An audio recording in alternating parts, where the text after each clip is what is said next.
Bana min n'a ɲɔɲalen don nin wagati in na n'an ko ale ma ko AVC n'ale bɛ bali ka mɔgɔw minɛ a kelen kɔfɛ k'i minɛ mun b'a to i bolow i senw fo ka taa se i fari fan kelen ma n'a bɛ se ka olu faga. Ali Malik Tarawele ale bɛ cakɛyɔrɔ la mun ye Centre Pierre Vesprene ye n'olu ka baara ɲɛsinnen don ni mɔgɔ kofɔlenw ani bana giriman wɛrɛw olu mɔgɔw u tɔpɔtɔli ani u furakɛli ma a y'a yira k'a fɔ mun ye AVC ye furakɛli cogo kɔni o bɛ o la. Ali Malik Tarawele. La plupart de nos patients, AVC qui reviennent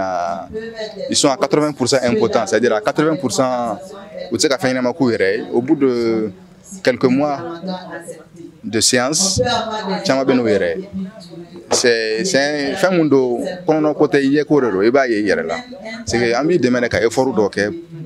pour que c'est comme une fois il m'aura donné voilà kosɛbɛ baara dɔw la fɔlɔ parce que n'a sɔrɔ fɔlɔ i kun mɔgɔ tɛ mɔgɔ la ka cimisɛnnin dɔw kɛ ni bana nan'i kan ni AVC nan'i kan a ka ca Ala fɛ olu gɛlɛya olu kɛli bɛ gɛlɛya i ma donc forcément tu vas faire la kiné kɛ tu vas revenir à toi-même i y'a ye an ye mɔgɔw ye minnu ka tagama u kun tɛ se ka tagama u kelen mais sisan u kelen bɛ tagama ka na ka n'u ka séance kɛ ka taa n'u yɛrɛ ye.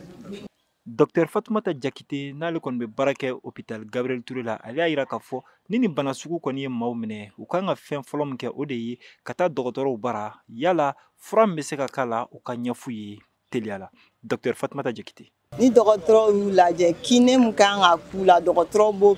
prescrit n'u y'o prescrit comme ça u b'u ka rééducation kɛ nafaba de bɛ rééducation na parce que rééducation b'u dɛmɛ bana in na. Bi alamisa septembre kalo tile 8 o ye don kɛrɛnkɛrɛnnen ye diɲɛ kɔnɔ ka ɲɛsin i ka dɔn k'a fɔ maaw ma ala ye maa minnu garisɛgɛ don ni bana kofɔlen na Mahamadu Dia ale ye ni bana kofɔlen tigi olu kanu ka kulu ɲama ye Mali kɔnɔ ale y'a yira k'a fɔ bana min b'ale la ala ni i ka dɔn k'a fɔ kinéw sababu ale kɔni bɛ ka se ka tagama bi Mahamadu Dia. Ne tun tɛ se ka taama yɛrɛ donc a laban kɛra fɛn min ye ne sera ka ulu ala sababu